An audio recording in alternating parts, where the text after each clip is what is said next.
whole school literally wouldn't be here without a lot of help from people from around the United States and Canada. I'm not one of the people who keeps the school functioning on a day-to-day basis. We've got our incredible office manager here and our construction maintenance general America worker, as well as we have a local principal and vice principal who are Belizeans, and they do an incredible job day-to-day with the students and the teachers, helping to keep everything going. So it's going to be my pleasure to show you around the school.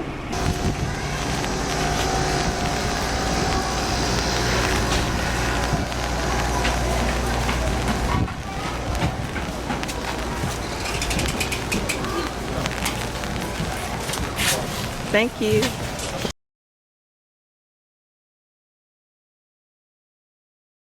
In Belize, everything has different names, so sort of part of the Commonwealth system names. So here they're called Infant 1, Infant 2 and Standard 1. So just to confuse things. And of course I come from New Zealand where we have completely different names for the classes as well. And while I was in my educational system they changed the names twice, so I know 3 different names for New Zealand, the Belizean names and the American names, so I do get confused. But anyway, so about 6 or 7 years ago, when the founders of the school first came to the island, there were kids all over the island who were not in school, and they were often kids from migrant families or local families who were poorer and who couldn't afford to get into the private schools, and the public schools were full. So there was literally no way that these children could get an education, and so they would just roam the streets or sell jewellery on the beaches and just not have a good chance at a future. And so they were working in the education system in Belize City, and they wanted to do something to help. So they talked to the mayor, they talked to some other people on the island and said, what can we do? And they said, well, you can build us a school. So they had never done this before. Her husband comes home and says, honey, we're going to build a school. But they took on the challenge and they just did it amazingly. So within 3 months, the wife, Frances Wilson, had raised $30,000 and released a dozen teams from around the United States. And they came down here and over the period of 3 months built our first 3 classrooms. And that was the beginning of Holy Cross School. The land that we had purchased was literally a lagoon. Our builders were knee-deep or worse in mud. That field hadn't been filled in yet, so you had to walk across the mud to get here. But the parents didn't care. There was a school for their children and there was a hope for their children. And they were just so grateful that we were able to take their children. We opened with 3 classrooms, 62 children, and 3 teachers who had never taught before. Of course, yeah, 62 children had never been in school before. It was chaos. When we first opened our doors, we did not have any furniture, so no chairs, no paper, no pencils, nothing else, but it was a school. And it kept growing from there. We started with 62 children, that rapidly increased. Soon we had 100 children, 150 children, 300 children. Now we have 425 children, 17 classes. We have a computer lab, a library, a cafeteria, and a dental clinic, as well as our science facility. So it has grown fast. And as fast as our school has grown, the need has still expanded. When we first opened, we estimated there might be 200 or 300 children on the island who needed a school. Now that we have 425 children here, we still turn away about 200 children a year for registration time, which is just heartbreaking. So a lot of these families, like I said, they've come to this island to get a better hope for themselves and their families, better jobs and everything else. But they find the island to be a really tough place to make a living. I mean, you've been through the shops, you've seen what the prices are, and that's the same price that locals' families have to pay. But you know, if the family, if the husband of the family, if he's even there, if he's regularly employed, he's probably only earning about $20 a day. To support his whole family, pay rents and everything else. So this is a hard place to live, and this school provides an education for those most disadvantaged children. Our children that come here face a lot of obstacles. There's poverty in their family. Many of our children come from houses where there is either alcohol addiction, drug addiction or problems, abuse, physical, verbal, sexual, whatever. our principal used to work on the mainland, and so I mean she knows in any school that you go to, you always have a few children who have troubles, who need extra attention. Here it's about 90% of our children will come to school with issues outside of the home, well in the home, outside of the home, and come to school with issues that need counselling, whatever else. And there are no counselling services on the island, so she really is our counsellor, trying to deal with all of that.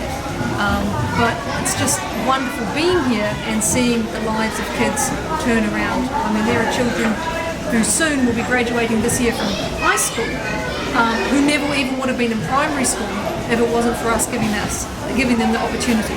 And so I want to thank you coming into the school, giving us a donation, being part of that story, helping these kids get the future that they deserve.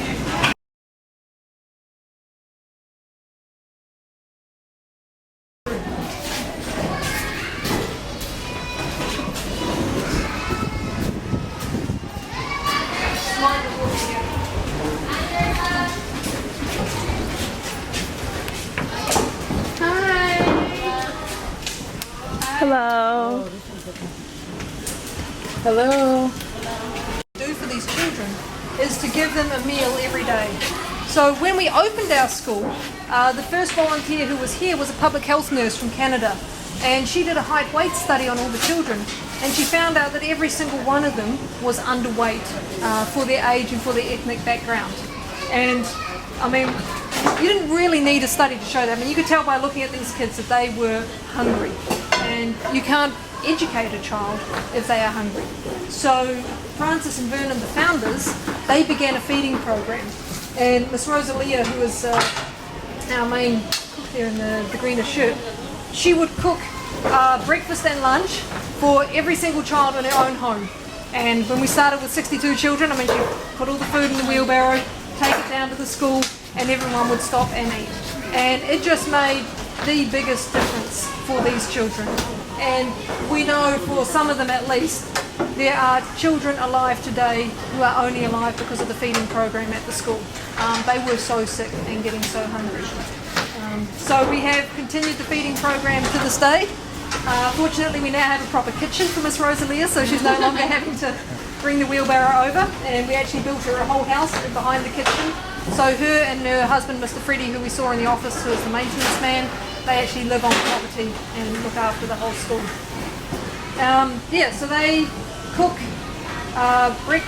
We had to discontinue the breakfast program, unfortunately, because of the cost. But with the lunch program, we've been able to keep it going. They serve 425 meals a day, which makes them the busiest kitchen in all of Belize. And it doesn't matter, rain or shine, they serve all the meals right on time, which is just huge. So Friday is always the most fun for the children. It's hot dog day. But during the rest of the week, we have pasta dishes, we have chicken and rice, we have beef and rice, we do nachos occasionally, vegetable soups on rice, tortillas with chicken and refried beans. Yeah, so the kids get a good combination of food here and they eat well. And what we actually found is that sometimes in the last couple of weeks before a long holiday, the kids would start to act out. And we used to think it was excitement. Yay, the school holidays are coming, school's going to get out, we get to go home. And then we had a long-term counsellor stay here for 5 months. And what she found out was a lot of this acting out was actually anxiety for the holiday. So for many of these children going home, over the 2 months of the summer holidays, they don't know when their next regular meal is going to be. So with parents just hustling on the beaches, you know, selling jewellery, selling music or whatever, if you manage to sell something, there's food on the table. If you don't sell it, there's nothing on the table. So that's tough for our kids. Over the summer holidays, we try and encourage teams to run a vacation Bible school, and then we try and offer a meal as part of that vacation Bible school to keep it going, but it is a bit hit and miss. So our feeding program is huge for the school. It's probably one of our biggest costs. We estimate that about half our budget will go on food, but it's a cost that's worth paying.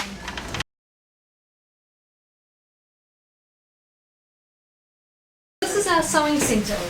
We've been going for about a year, and it's a sewing centre that started really addressing a need identified in the community.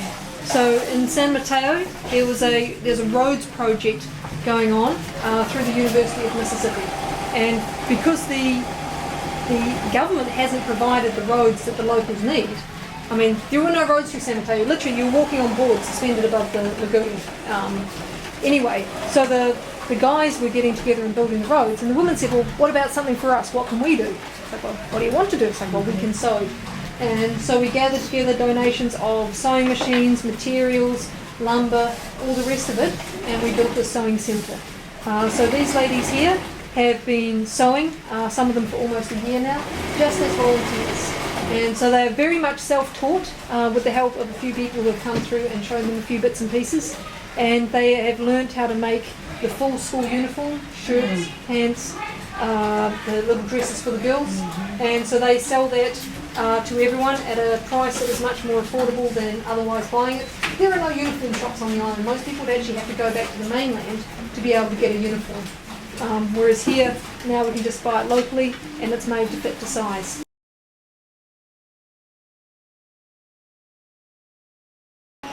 Well, this is our computer lab. It is our pride and joy. And when Francis and Vernon founded the school, I mean, it was for the disadvantaged children of the island to give them an education, but they also saw it as an opportunity to give an excellent education and to serve as an example of what is possible in Belize with partnership. And so there were several groups around the United States who did some incredible fundraising for us, and then that was matched dollar for dollar by an anonymous donor. And so we were able to build this whole computer lab. We have 32 computers, which is enough for each student to be able to use their own computer. All our students from first grade up, third grade up, will come in and learn to use the computers. So they are learning just simple keyboard skills, typing, manipulating the mouse, how to get on the internet. What else are they learning with you, Mr. Aaron? They learn everything in Microsoft Office, PowerPoint, Excel, Microsoft Word. They also learn how when they go on to high school, they also come back for computer classes where they learn basic repair, how to set up a computer, how to clean and service it. Yeah. So these are skills that are just so useful for getting jobs on the island. There is so little good training anywhere in the country, and to have students who know how to use a computer and are well managed and presented, I mean, that just gives you wonderful opportunities into the tourist industry that wouldn't otherwise be available. And so we are very proud to have this lab. Like Mr. Aaron said, whenever we have students who go on to high school from here, then they are always welcome to come back after school and use our lab. If they've gone on scholarship, then we actually insist that they come back once a week to get further computer training, because we know how important that is for them. And so we are very blessed to have this room. Completely built by volunteer teams from the ground up. It's kind of built a bit like a bank vault. There is a lot of steel going through the floors, through the walls. We wanted to make sure that once these computers were in the lab, that they didn't leave. And Mr. Aaron does a fantastic job of keeping the computers going despite the crazy electrical system here. Dust, salt, kids, everything else that gets thrown at them. He keeps these computers going, so he does a wonderful job.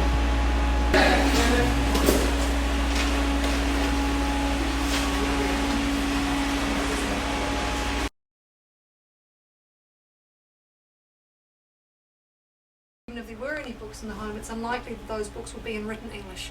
So to have the library here is just an incredible resource for the kids. And they love it. I mean, the kids just love reading, looking at the books. And so, yeah, they love being able to come into the library, love having this available. The older children are allowed to take books home with them.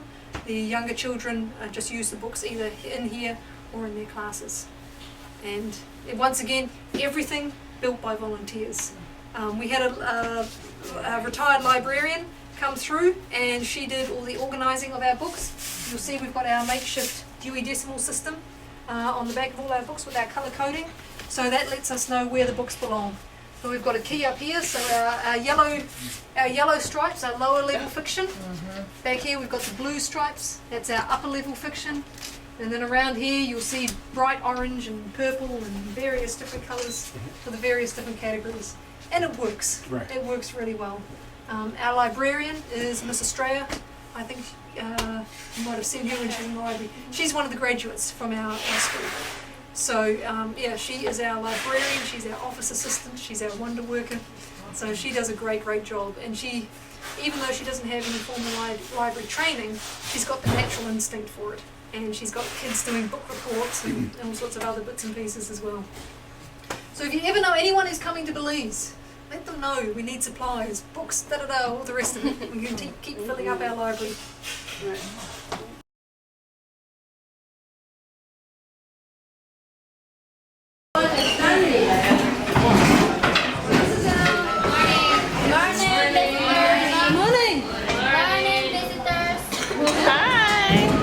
Welcome to the world's greatest. So these are our greatest. This is our graduating class.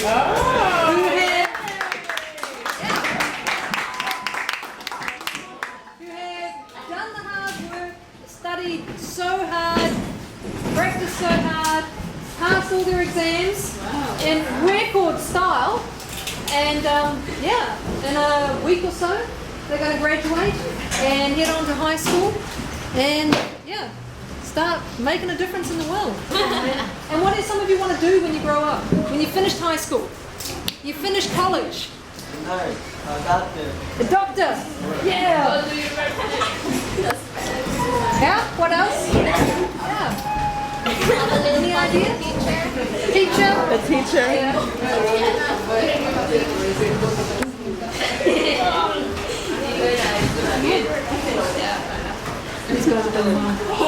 Oh, do we have any members of the softball team here? Yeah. We had our first ever school softball team. You like volleyball? And they just blitzed the local competition here. And Oh, you don't want to guys back at the You don't want to be on States, camera? They did some Oh, okay. Thought you were high. So you play volleyball Yeah, and baseball. and baseball? Yes. Are you good at it? But in volleyball, yeah. We went to Belize for nationals. Yeah, we came in second place. Wow, that's great. Looks like break time in here, so we'll get on in and say hello. Hello. Hi, Precious. Hi. Hold on, let me take my umbrella off and hug you. Hi, honey. How are you? Hi. Hi. You gonna give me a hug Library? too? What about the library? Hi. You do computer, right? I help in the office. Hey, you got a good handshake, my man. What you coloring? Okay, let's go back over here. No.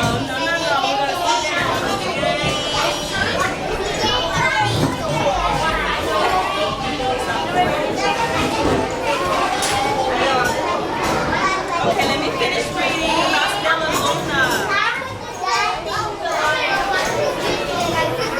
Okay, let's read about Stella Luna. Down on the left, you all are watching. Dodger is shrinking. Mother Bear is trying to escape. But the owl shrinks again and again, knocking Stella Luna in the air.